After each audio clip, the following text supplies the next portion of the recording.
SSC pass করতে 20 বছর বয়স হয়ে যায়। অর্থাৎ ডেমোগ্রাফিক ডিভিডেন্টে আমরা দেখেছি যে জাতি 40 লক্ষ বছর পিছিয়ে যায়। সেই ক্ষেত্রে আমরা চেষ্টা করছি সেশন জটকে কমিয়ে আনা, সিলেবাস কভার করা এবং সঠিকভাবে তাদের শিখন হওয়ার পরে পরীক্ষা নেওয়া, এই বিষয়গুলিকে আমরা গুরুত্ব দিয়েছি। সিনক্রোনাইজ করতে চেয়েছি কিভাবে এই গ্যাপটা, যেটা এসএসসি পরীক্ষার জন্য বসে থাকে ছাত্রছাত্রীরা, প্রায় 1 বছর নষ্ট হয়ে যায়, এবং এইচএসসি পরীক্ষার জন্য ছাত্রছাত্রীরা বসে থেকে প্রায় 1 বছর নষ্ট হয়ে যায়। এই গ্যাপটাকে ক্রমান্বয়ে আমরা ক্লোজ করতে চাচ্ছি এবং ধরে নিচ্ছি যে December is the end of the year এবং এটা হলো এক্সামিনেশন মান্থ। সেই দিকে আমরা এগোচ্ছিলাম। অর্থাৎ আপনি ক্লাস 9, 10 2 বছর, ডিসেম্বরে সিলেবাস কারিকুলাম শেষ হবে, সিলেবাস হওয়ার পর শেষ হওয়ার পরে এসএসসি পরীক্ষা দিবে। ঠিক সেভাবে রেজাল্ট 2 মাসের মধ্যে বেরিয়ে যাবে, আবার এইচএসসিতে ভর্তি হবে এবং তারা সময় মতো বেরিয়ে যাবে এবং পরীক্ষা দেওয়ার পর রেজাল্ট বেরোয়ার সাথে সাথেই যেন আবার তারা অ্যাডমিশন নিতে পারে। সেই জিনিসগুলোকে আমরা সিনক্রোনাইজ করার জন্য আমরা টার্গেট করে নিয়েছি যে ডিসেম্বর হচ্ছে আমাদের আইডিয়াল মান্থ এবং ক্লোজিং সেশন প্রত্যেকটা এসএসসি এবং এইচএসসি। সেটাকে সামনে রেখে আমরা কাজ শুরু করেছি। এবার আমরা জুলাই 2 থেকে এইচএসসি পরীক্ষার ব্যবস্থা করেছি। আগামী এসএসসি পরীক্ষা স্টেক হোল্ডারদের সাথে ব্যাপক আলোচনার সাপেক্ষে আমরা সিদ্ধান্ত নিয়েছি যে আমরা শুরু করব এসএসসি শুরু করব জানুয়ারি 7 তারিখ 2027 এবং তাদের পরীক্ষা শেষ হবে 6 ফেব্রুয়ারি 2027। আমরা রুটিনও রেডি করেছি, একই সাথে আমরা রুটিনও দিয়ে দিচ্ছি যেন তারা সঠিকভাবে প্ল্যান করে লেখাপড়া করতে পারে। 7 জানুয়ারি শুরু হবে পরীক্ষা 2027, শেষ হবে 6 ফেব্রুয়ারি, কারণ রোজা বোধহয় 8, 9, 10-এর মধ্যে হতে পারে, সেই জন্য আমরা আগেই শেষ করছি।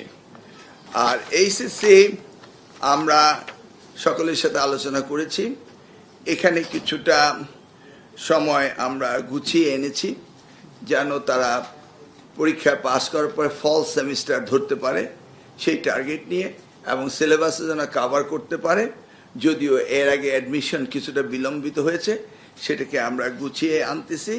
আমরা শুরু করব 6 জুন এবং শেষ করব 13 জুলাই।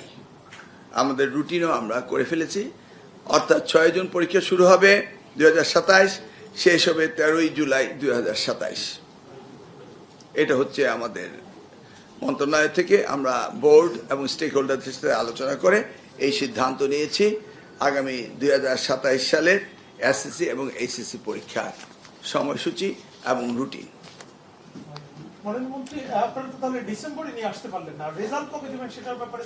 রেজাল্ট আমি 2001-এ, তখন আপনি সাংবাদিকতা করতেন না, তখনই আমি এটা টাইম বেঁধে দিয়েছিলাম 2 মাস, এর বেশি একদিনও কেউ রেজাল্ট ধরে রাখতে পারবে না।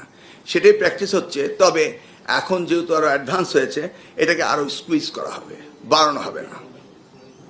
মাননীয় মন্ত্রী, একটা বিষয় হলো এই যে টাইম টেবিলটা ঠিক করবেন, আমাদের অনেক শিক্ষার্থী তো বিদেশে পড়তে যায়, ঠিক না? সেই বিদেশের কারিকুলামের সাথে কি টাইমিং এর সাথে এটা কি সামঞ্জস্য আছে? বিদেশের সেমিস্টারের সাথে আমরা সামঞ্জস্য রেখেই বিদেশে লেখাপড়া করতে যায় ফল সেমিস্টারে।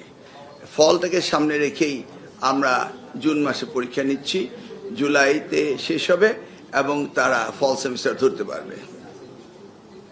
আর কোন প্রশ্ন?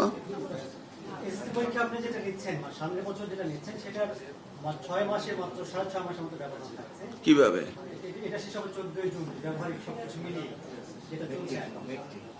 এটা জুলাই মাসের 2 তারিখে শুরু হবে। হ্যাঁ, এসএসসি হ্যাঁ শেষ হয়ে গেছে।